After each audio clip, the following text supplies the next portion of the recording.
biasanya digunakan untuk alokasi modal untuk menganalisa keuntungan dalam sebuah proyek yang akan dilaksanakan.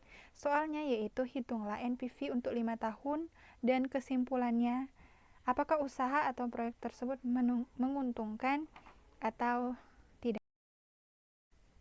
Penyelesaiannya diketahui I adalah 18%, jadi 18% ini adalah suku bunga, maka hasilnya itu 0,18 dan investasi proyek atau usaha 33 juta. Untuk penyelesaian tabel, pada tabel tersebut net cash flow-nya sudah diketahui, di mana sebelumnya rumus net cash flow yaitu cash in kurang cash out. Tapi pada saat ini penyelesaiannya saat ini net cash flow-nya sudah diketahui. Jadi pada tahun pertama net cash flow-nya adalah Rp23.280.795 sampai pada tahun kelima. Jadi net cash flow tahun kelima ada Rp61.739.079 karena ditanya hitunglah NPV untuk 5 tahun. Jadi net cash flow-nya ada tahun pertama, kedua, ketiga, keempat, dan sampai tahun kelima. Untuk faktor PV, penyelesaiannya yaitu menggunakan rumus 1/1 tambah I pangkat N. Jadi, tahun pertama 1/1 tambah 0,18, yaitu suku bunganya, dipangkat 1. N ini adalah 1 untuk tahun pertama. Jadi hasilnya adalah 0,847. Untuk tahun kedua, rumusnya yaitu 1/1 tambah 0,18 pangkat 2. Mengapa pangkat 2? Karena N ini adalah tahunnya. Jika tahun pertama, maka pangkatnya harus 1. Jika tahun kedua, maka pangkatnya atau N ini adalah 2. Begitu seterusnya sampai tahun kelima. Jika sudah sampai tahun kelima, maka N ini pangkatnya pangkat 5. Jadi tahun kelima jadi 1/1,18 pangkat 5. Maka hasilnya 0,437.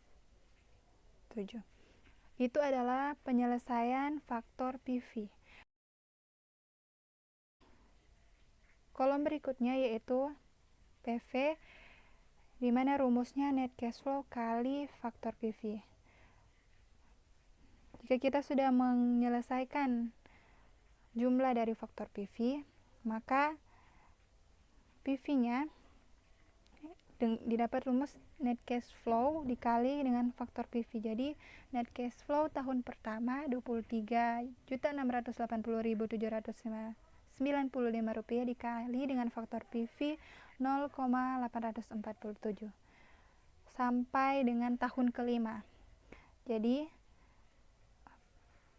net cash flow Rp61.739.079 dikali dengan faktor PV pada tahun kelima 0,437, maka hasilnya Rp26.979.977.